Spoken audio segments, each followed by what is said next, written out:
In talking to people in Charlotte, they love him. They say he's very coachable.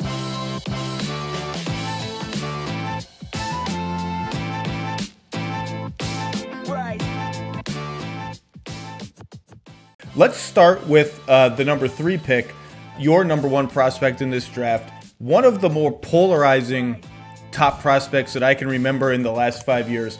LaMelo Ball, 12 points, 7 rebounds, 6 assists a game, 40% shooting overall, 33 from deep, 45% on twos. A little bit of a slump lately.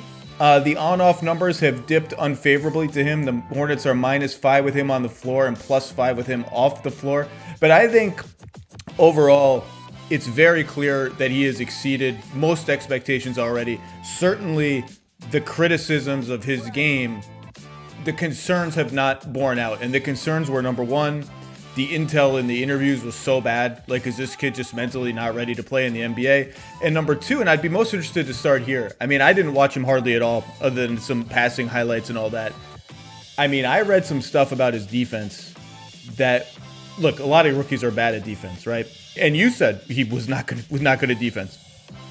But the more extreme version of that analysis was he's not only not good at defense, he's not trying, he's not competing. There's concern that he's just going to be almost like toxic in the NBA or something for your competitive culture. That hasn't borne out at all. Like, he's not a great defensive player. He's probably not even a good one. He makes a lot of mistakes, but he's absolutely competing. Start there. Has that surprised you at all? Yeah, the energy that he's played with has surprised me a little bit. And I think he's risen to the occasion, just being surrounded by NBA players and being in that type of environment. I always thought that he would be a playmaker off the ball defensively, just because his instincts are incredible.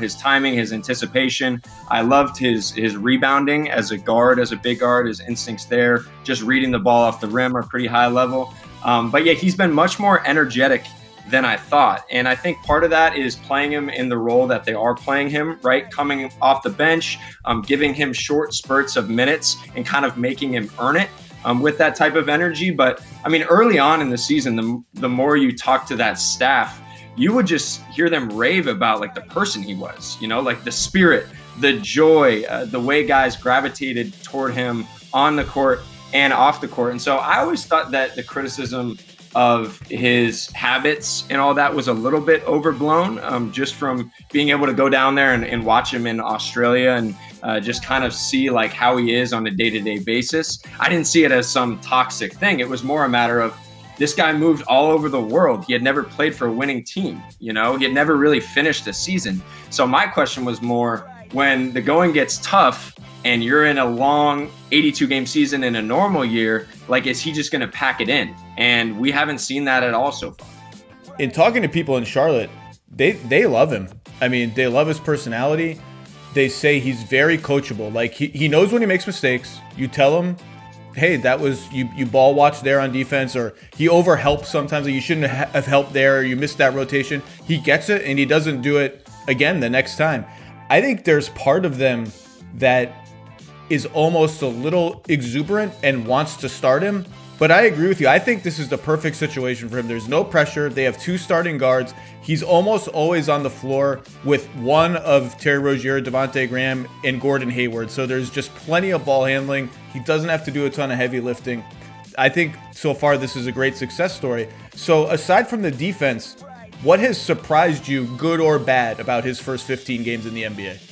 Yeah, what surprised me the most is just how he's fit in offensively. I kind of described him as a 6'7" Trae Young in a sense, like not that level of a shooter, obviously, but someone that you kind of had to hand the keys to get the best out of him. I thought that was going to be important for him, to really show some of the passing genius and those things that we saw in the past. But I mean, he's shooting it well off the catch.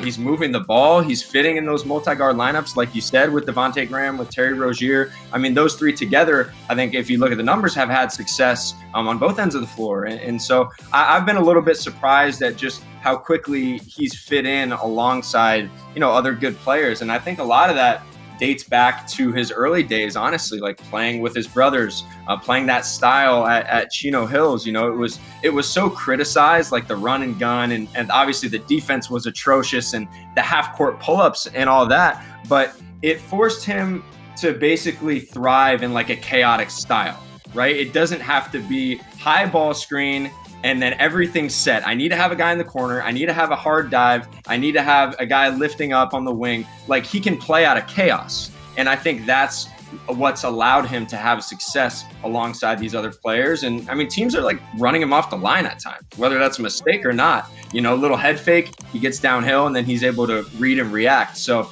his processing speed, his ability to think on the fly has really, really opened my eyes. And, you know, I think he's going to fit alongside those guards or other guards or whoever they bring in the future for a long time.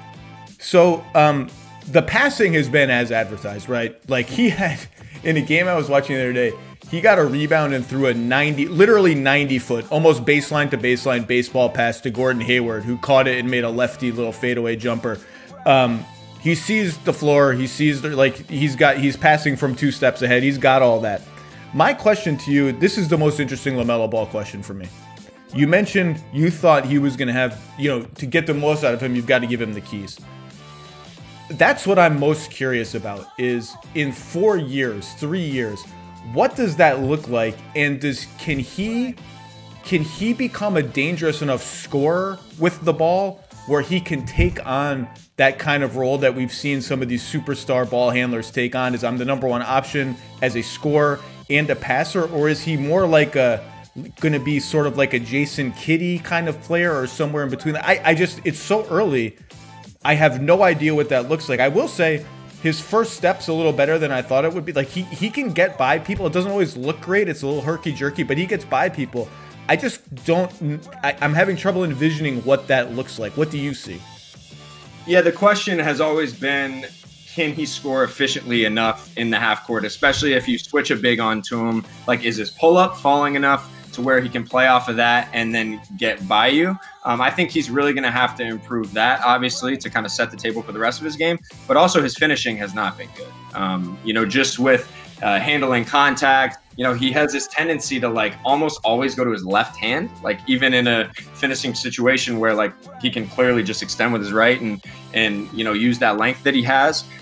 He's not like this physical driver, get into your body, like shake you in one-on-one situations. I mean, there's been some ugly isolation possessions that he's had kind of in late clock situations. So I think that's going to be a learning process for him. But with that type of range and that type of handle, like you mentioned, the first step, I mean, he can play off of those hesitations and get by you and turn the corner. And he was honestly, like, he was really a scorer when he was young. Like, this passing is kind of new. Like, when he was playing with Lonzo on the, not to keep, you know, hitting those teams when he was like 14 and 15, but when he was on those teams, he was like a long range sniper bucket getter. Like, that was his style of play. You know, obviously he scored the 100 points in the one game, which was kind of nonsense. But and then it wasn't really until like his junior year that I started seeing the passing genius. So I think he can get back to that and start blending those two things together. It might not be until year 3 or year 4 that he's actually efficient with it. But I think when he becomes a consistent pull-up shooter, which I think he has the ability to do even with that funky release just because of the range, and when he grows into his body and adds a little more nuance as a finisher, then he could become definitely an efficient enough scorer in the half court. Yeah, I'm very excited for the whole LaMelo Ball experience. I'm enjoying the whole thing.